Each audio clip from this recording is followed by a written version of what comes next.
नमस्कार। Class in click में आपका स्वागत है। जैसे कि हमने बात किया था कि हम जल संरक्षण अधिनियम है उसे 3 भागों में पढ़ने जाएंगे। पहला भाग हो चुका है, यह दूसरा भाग है। अगर आपने पहला भाग नहीं देखा है तो इस क्लास के बाद या इस क्लास के पहले आप उसे देख लीजिए, उससे आपको इस अधिनियम का ओवरव्यू मिल जाएगा। आज हम इस अधिनियम की धाराओं के बारे में चर्चा करेंगे। किस धारा में किन बातों का वर्णन किया गया है उस पर हमारा ध्यान केंद्रित होगा। जैसा कि हमें पता है, इस अधिनियम में 8 अध्याय हैं और 64 धाराएं हैं। मैंने आपको कहा था आप 8 अट्ठे 64 की तरह याद भी रख सकते हैं। जिसमें जो पहला अध्याय है यह प्रारंभिक होता है। सामान्यतः सभी अधिनियमों में जो पहला अध्याय है वो प्रारंभिक ही होता है। इसमें 2 धाराएं हैं, धारा 1 और धारा 2। धारा 1 में इसका संक्षिप्त नाम, लागू होना और प्रारंभ, इन सभी बातों का वर्णन किया गया है। अब हमें पता है कि इसका नाम क्या है।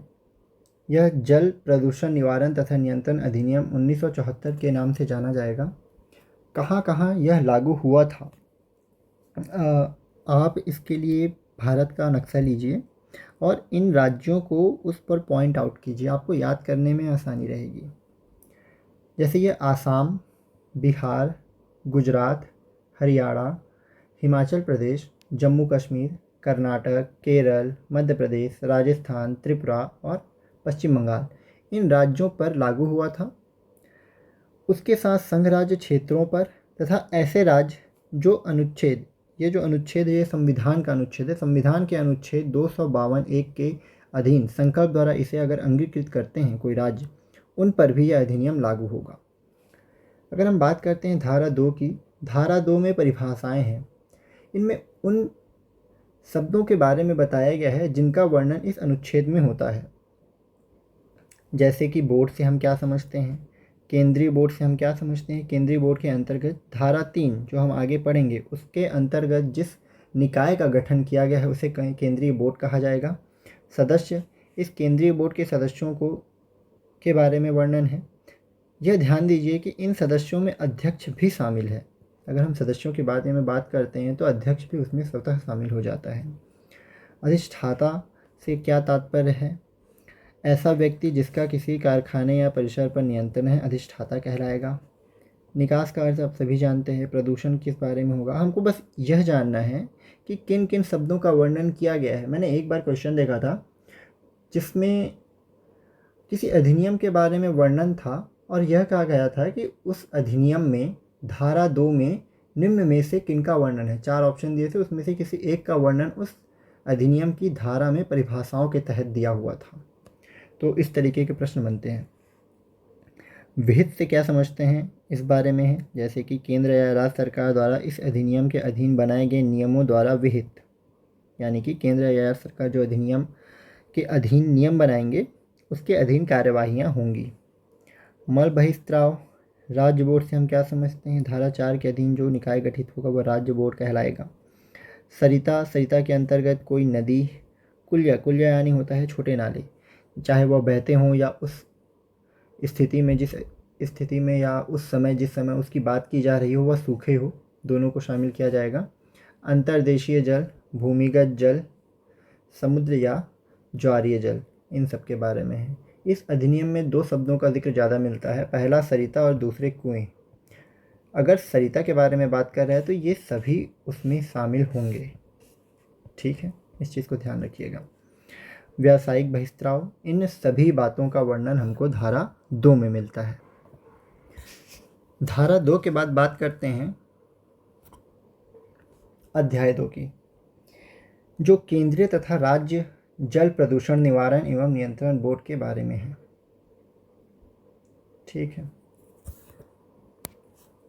इस अध्याय के अंतर्गत हमको धारा 3 से धारा 12 तक मिलता है,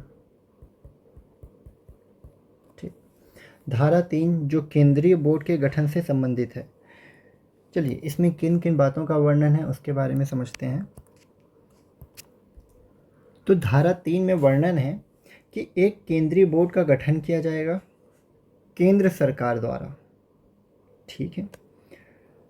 इसकी संरचना इस प्रकार से होगी, इसमें एक अध्यक्ष होगा जो केंद्र सरकार द्वारा नाम निर्देशित किया जाएगा, यानी कि केंद्र सरकार द्वारा चुना जाएगा, यह पूर्णकालिक अध्यक्ष होगा।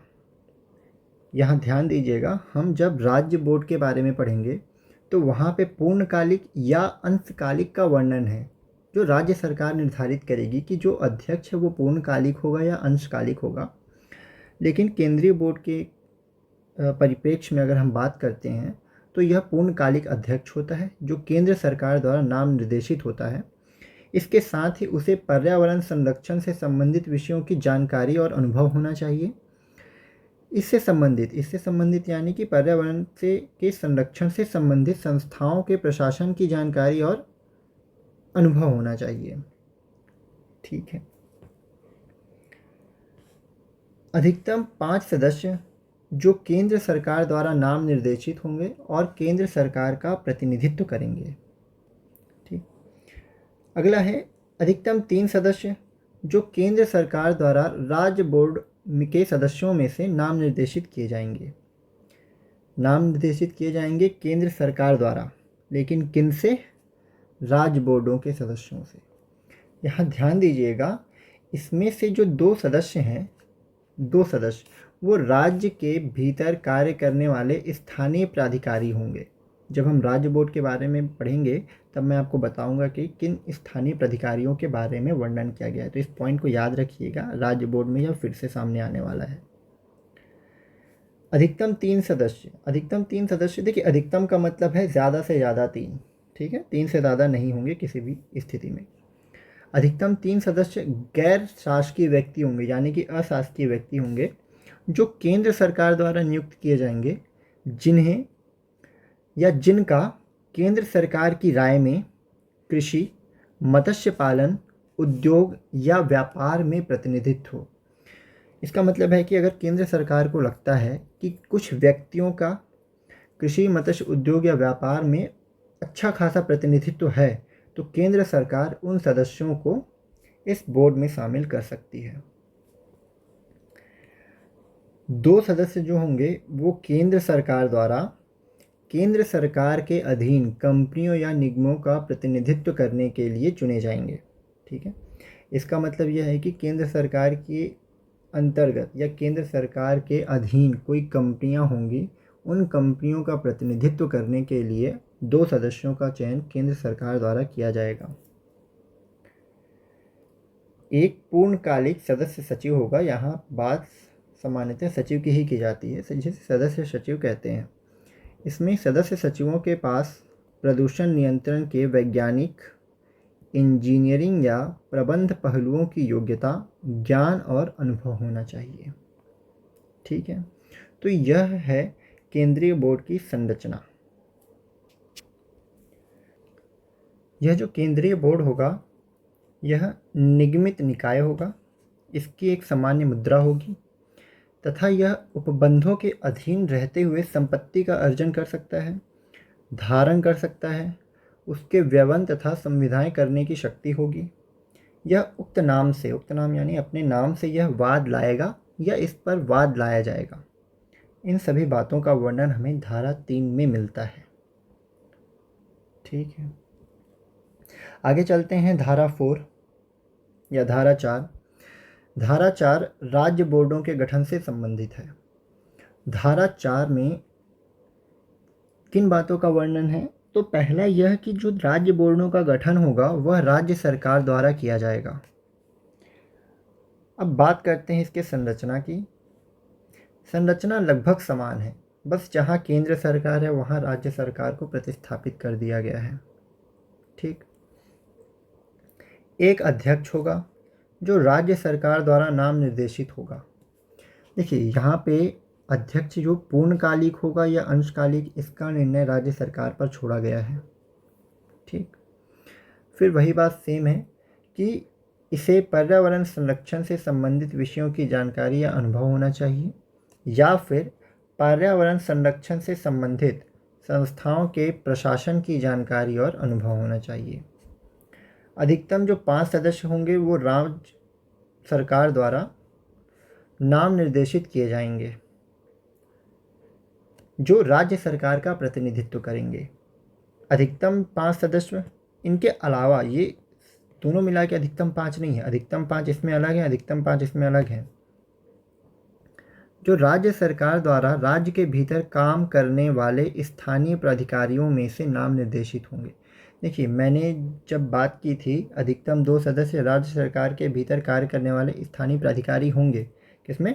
केंद्रीय बोर्डों में। तो मैंने इनका जिक्र किया था कि इसमें से अधिकतम 2 सदस्यों को केंद्रीय बोर्ड में चुना जाएगा।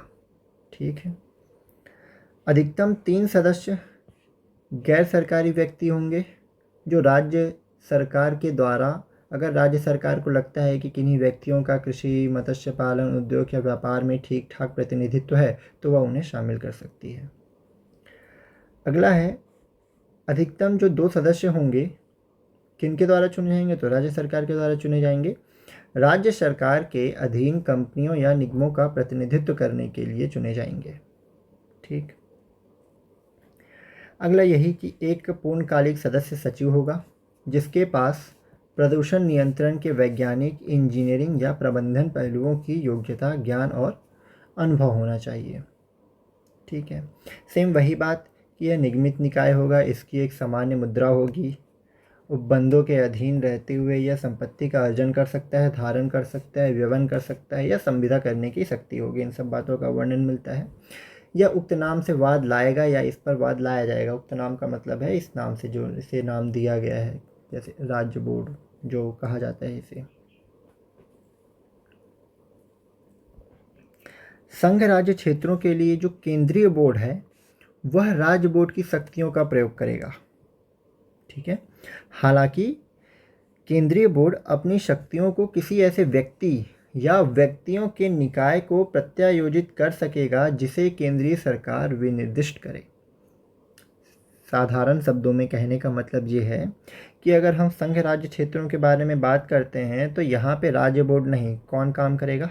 केंद्रीय बोर्ड। लेकिन अगर केंद्रीय सरकार चाहे तो केंद्रीय बोर्ड किसी ऐसे व्यक्ति या व्यक्तियों के समूह को अपनी शक्तियाँ दे सकता है कि उसके बिहाफ में वो वहाँ पे काम करे।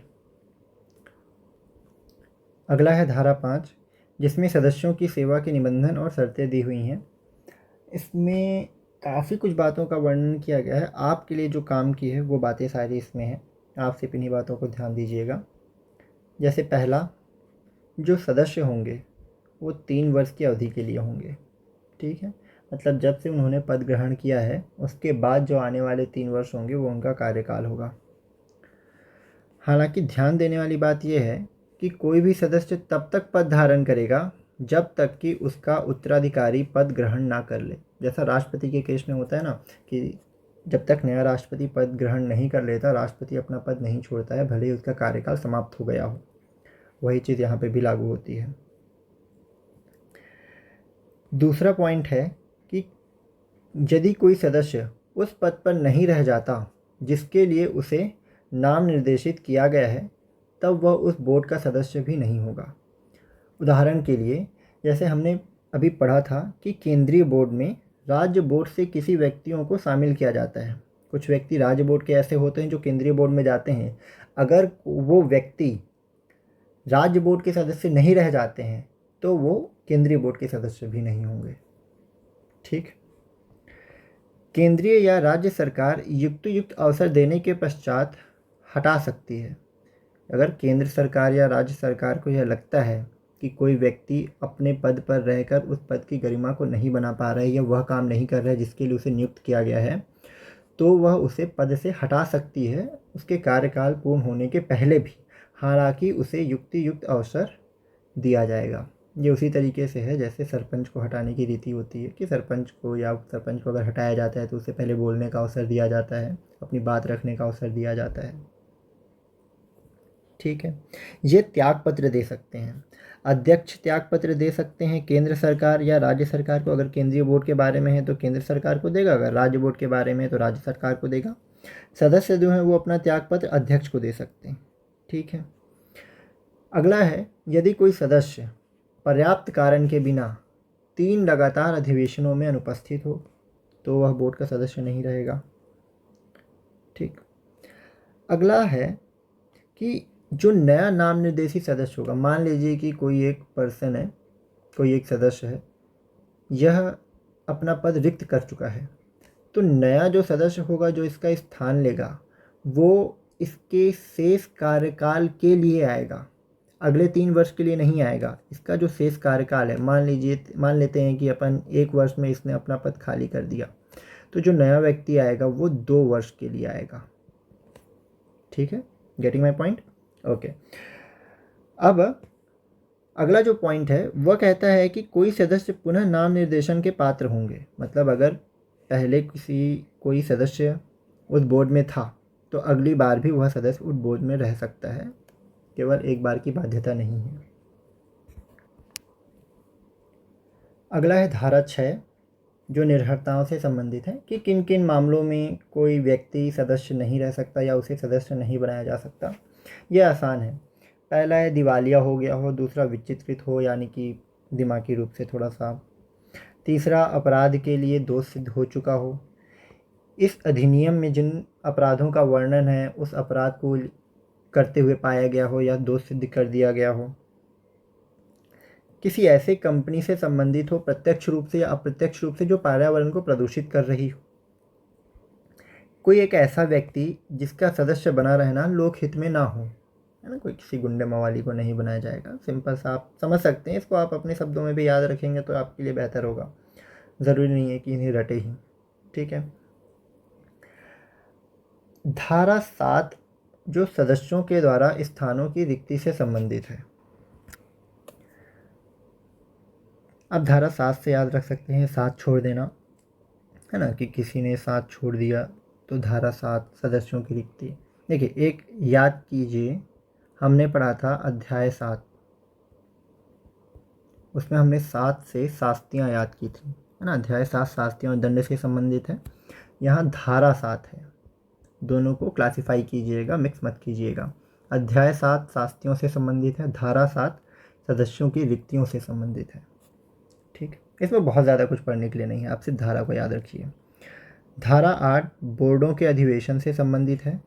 3 माह में कम से कम एक बार अधिवेशन होंगे ही, और यदि अध्यक्ष को लगता है कि किसी ज़रूरी काम को करना है तो वह 3 माह के पहले भी या जब आवश्यक समझे तब अधिवेशन बुला सकता है। धारा 9 समितियों के गठन से संबंधित है। बोर्ड अगर चाहे तो अपने सदस्यों में से जो पूर्णतः सदस्य हैं उन्हें या जो अंशकालिक सदस्य हैं उन्हें या किसी बाहर से व्यक्ति को बुला के समितियों का गठन कर सकता है। हालांकि जो बाहर से सदस्य आएंगे उन्हें समितियों के बोर्ड में अधिवेशन में भाग लेने का अधिकार तो होगा लेकिन मत देने का अधिकार नहीं होगा। अगला है धारा 10 बोर्ड के साथ व्यक्तियों का विशिष्ट प्रयोजनों के लिए अस्थायी रूप से सहयुक्त किया जाना। कोई एक ऐसा कार्य है जिसके लिए किसी आवश्यक कौशल की आवश्यकता होती है तो ऐसे सदस्यों को अस्थायी रूप से शामिल किया जाएगा, धारा 10 कहता है। धारा 11 बोर्ड की रिक्तियों का कार्यों या कार्यवाहियों को अविधिमान्य न करना। सिंपल सा मतलब ये है कि अगर किसी बोर्ड में 10 सदस्य होने चाहिए लेकिन फिर भी 9 हैं और ये 9 सदस्य आपस में मिलकर कोई निर्णय लेते हैं तो केवल इस आधार पर इस निर्णय को खारिज नहीं किया जाएगा कि उस समय यहाँ रिक्ति पूरी नहीं थी। धारा 11। धारा 11 का अध्यक्ष को शक्तियों का प्रत्यायोजन से संबंधित है, यानी कि अध्यक्ष को कौन कौन सी शक्तियाँ होंगी, अध्यक्ष के पास कौन कौन सी शक्तियाँ होंगी उससे संबंधित है धारा 11 का। देखिए ऐसे जो अधिनियम जो क ख ग के फॉर्मेट में होते हैं इन्हें आप एक बार अच्छे से पढ़ लीजिएगा, क्योंकि ऐसे अधिनियम पूछता है और जनरली कंफ्यूजिंग भी होते हैं कि हमारा दिमाग बहुत ही ज़्यादा परे चलने लगते हैं इन सब चीज़ों को सोचते हुए। तो आप इस चीज़ को ध्यान रखिएगा कि धारा 11 का क्या कहता है। ऐसी शक्तियों का प्रयोग करेगा जो बोर्ड द्वारा विहित किए जाएं। कौन? अध्यक्ष। ठीक। धारा 12 बोर्ड का सदस्य सचिव तथा अधिकारियों और अन्य कर्मचारियों से संबंधित है। इसमें सिर्फ धारा को याद रखिएगा, बाकी अधिनियम में याद रखने जैसा कुछ नहीं है। इसमें सिर्फ इतना कहा गया है कि सदस्य सचिव की सेवा और निबंधन की शर्तें ऐसी होंगी जो बोर्ड द्वारा तय की जाएं। ठीक है, तो बहुत कुछ ज़्यादा याद रखना नहीं है। हालांकि बस ध्यान रखने वाली ये बात है कि केंद्रीय बोर्ड जो भी नियम बनाएगा वो केंद्र सरकार द्वारा अनुमोदित होगा, और राज्य बोर्ड जो नियम बनाएगा वो राज्य सरकार द्वारा अनुमोदित होगा। बस इतना ही। अगला है अध्याय 3। रिकॉल कर सकते हैं कि अध्याय 3 में किन किन धाराओं का वर्णन है? जी, इसमें धारा 13 से धारा 15 तक का वर्णन है। 3 धाराएं आती है इसमें। धारा 13 संयुक्त बोर्डों के गठन से संबंधित है। धारा 14 संयुक्त बोर्डों की संरचना से संबंधित है। धारा 15 निर्देश देने के संबंध में विशेष उपबंध से संबंधित है। ठीक है, तो संयुक्त बोर्डों का गठन कब किया जा सकता है? जब 2 या 2 से अधिक समीपस्थ सरकार चाहे तो एक संयुक्त बोर्ड का गठन कर सकती है। एक या अधिक संघ राज्य क्षेत्रों या संघ राज्य क्षेत्रों के समीपस्थ एक राज्य सरकारों द्वारा समीपस्थ बोर्डों का गठन किया जा सकता है। इनकी संरचना उसी प्रकार से होती है। कुछ परिवर्तन दिखते हैं इसमें, लेकिन अध्यक्ष कर्मचारी वही होंगे। उनके चयन करने का तरीका और कुछ संख्याओं में फेरबदल देखने को मिलता है। इसमें एक अध्यक्ष होगा। कौन चुनेगा? केंद्र सरकार। ठीक है। प्रत्येक राज्य से 2 पदाधिकारी होंगे। उस संयुक्त बोर्ड में जितने भी राज्य शामिल होने वाले हैं, हर एक राज्य से 2 पदाधिकारियों का चयन किया जाएगा, जो संबद्ध राज्य सरकार द्वारा नाम निर्देशित होंगे और उस राज्य का प्रतिनिधित्व करेंगे। प्रत्येक राज्य से एक पदाधिकारी संबद्ध राज्य सरकार द्वारा स्थानीय पदाधिकारियों से नाम निर्देशित किया जाएगा। ठीक है, मतलब कि राज्य सरकार नाम निर्देशित करेगी, लेकिन अपने राज्य में कार्य करने वाले स्थानीय पदाधिकारियों से। ठीक है, तो आप बस इन संख्याओं को याद रखिए। प्रत्येक राज्य से एक व्यक्ति जो कृषि, मत्स्य पालन, उद्योग या व्यापार में प्रतिनिधित्व रखता हो। तो अब एक चीज़ आपके ध्यान में आ रही होगी कि हमने यहाँ पढ़ा था गैर शासकीय व्यक्ति। Very good. अगला है, जितनी भी राज्य सरकारें भाग ले रही हैं उनके स्वामित्व के अधीन कंपनियों का प्रतिनिधित्व करने के लिए 2 सदस्य। तो 2 सदस्य होंगे जो उन कंपनियों का प्रतिनिधित्व करेंगे जो राज्य सरकारों के अंतर्गत संचालित होती हैं। अब केंद्र सरकार द्वारा नियुक्त एक पूर्णकालिक सचिव होगा। ठीक है। धारा 15 निर्देश देने के संबंध में विशेष उपबंध, यानी कि निर्देश कौन देगा? देखिए, 2 राज्य सरकारें जो अपने आप में पावरफुल सरकारें हैं, अब वो किन किन क्षेत्रों में निर्देश दे सकती हैं उसके बारे में वर्णन हमें धारा 15 में मिलता है। जैसे राज्य सरकार जो है वो केवल अपनी अधिकारिता के क्षेत्र में या अपनी अधिकारिता के क्षेत्र के भीतर संबंधित किसी विषय पर निर्देश दे सकती है। यदि कोई विषय 2 से अधिक राज्य सरकारों की अधिकारिता से संबंधित है या संघ राज्य क्षेत्र से संबंधित है तो निर्देश देने की शक्ति राज्य सरकार की होगी। ठीक।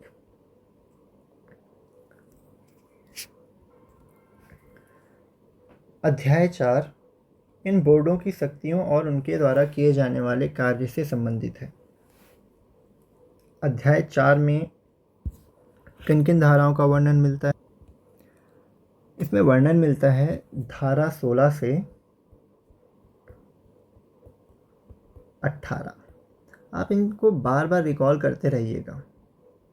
जितनी ज़्यादा बार आप इसको पढ़ेंगे आपको उतना अच्छा याद होगा, आपके दिमाग में वो चीज़ें बैठते जाएंगी। धारा 16 केंद्रीय बोर्डों के कृत्यों से संबंधित है। धारा 17 राज्य बोर्डों के कृत्यों से संबंधित है। क्या क्या काम होंगे देखते हैं। विभिन्न क्षेत्रों की सरिताओं। देखिए, परिभाषा में हमने सरिताओं के बारे में जिन जिन चीज़ों का वर्णन पढ़ा था वो सभी इन सरिताओं में शामिल होंगे। मैंने कहा था कि 2 चीज़ें बार बार आएंगी, एक सरिता और दूसरा कुएं। अब इनसे वो क्या मतलब निकालते हैं वो पहले बता चुके हैं, है ना।